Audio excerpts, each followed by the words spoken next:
Yet again, another week where we beat ourselves.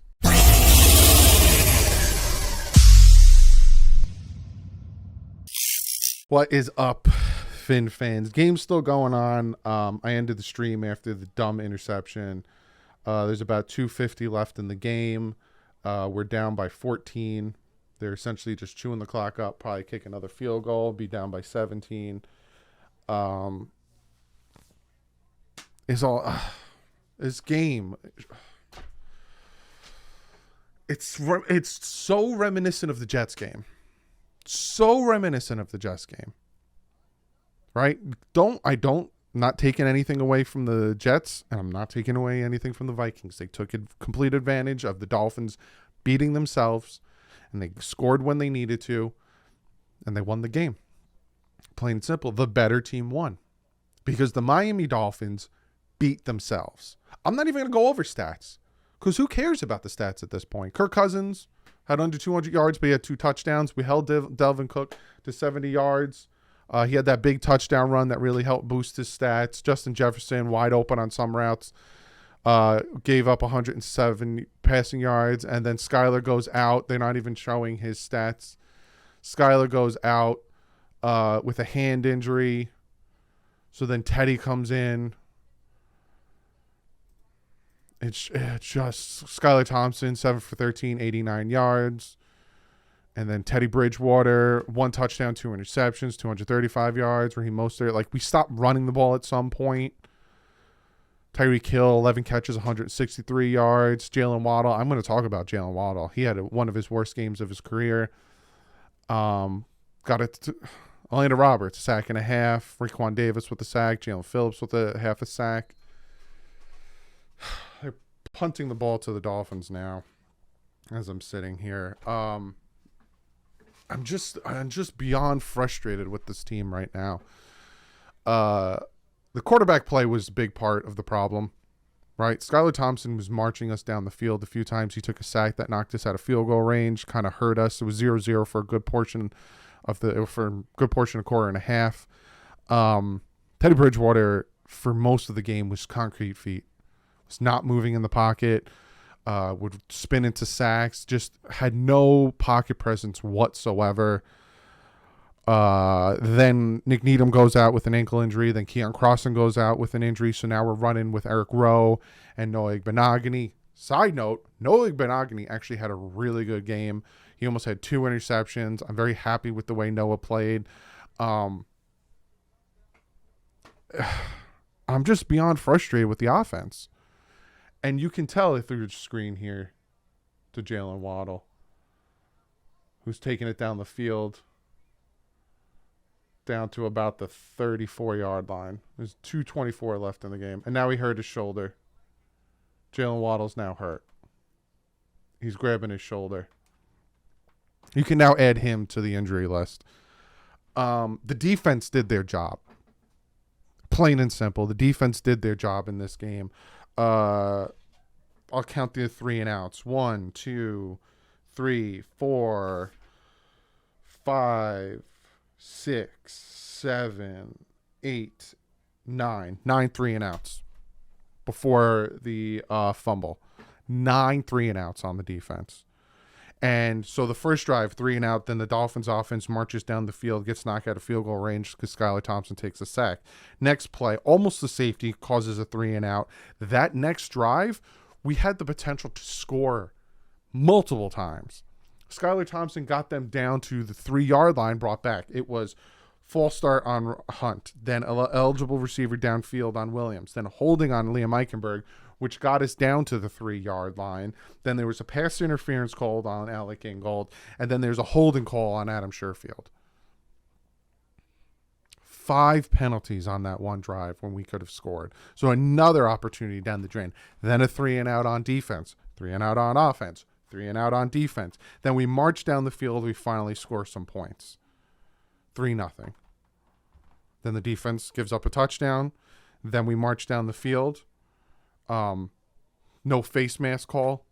Defender hits Teddy right in the chin. Teddy doesn't move. It's just then a 3 and out. Orlando Roberts with the sack. Then the interception before the half. Bobbled the ball. because Jalen Waddle needs to stop trying to catch the ball with his body. We're marching down. We're on their 7-yard line. Keep you guys updated if we could pull off a miracle here, but we have no timeouts. We have to get an onside kick.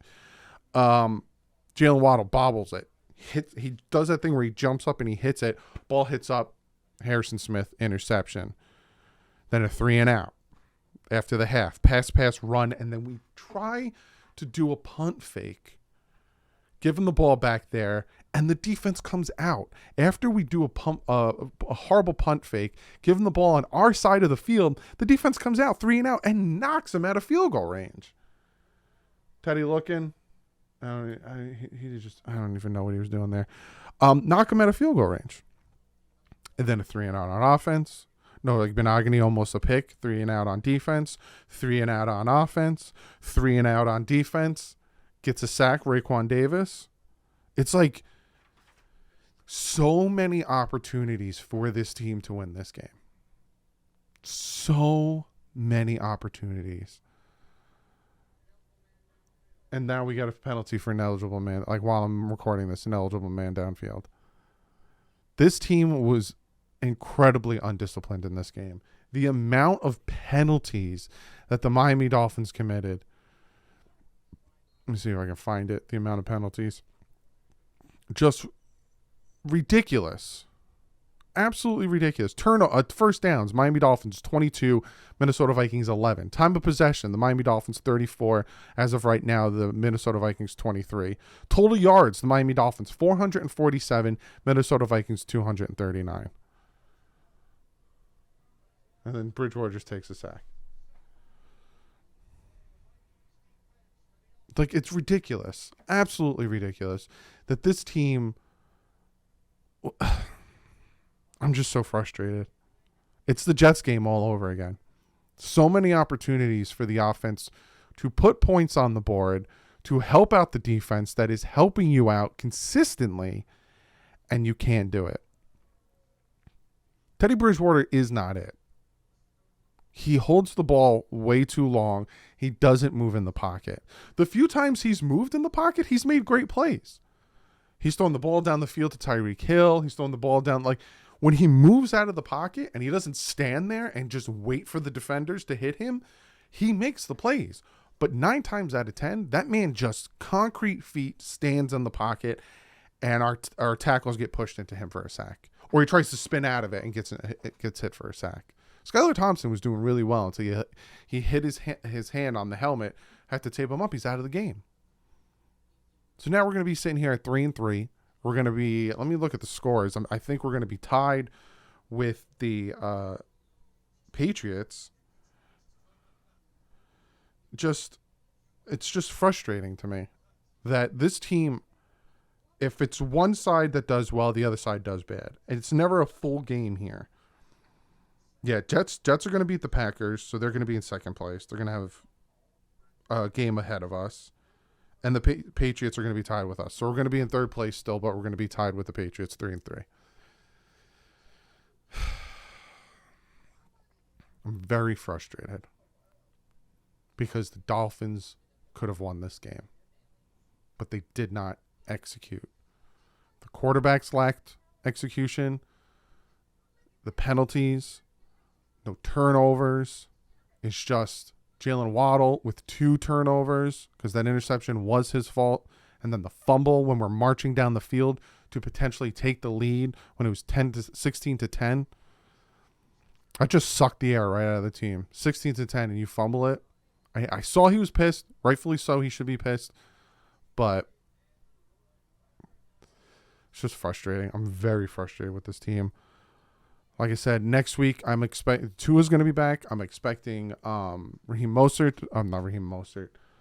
Teron Armstead to be back. I'm expecting Austin Jackson to be back. I'm expecting hopefully Byron Jones to be back. Like, I don't know what's going on with him.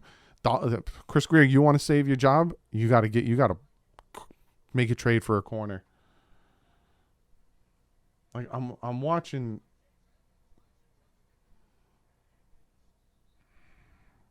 They're down to 3. It's 3rd and goal.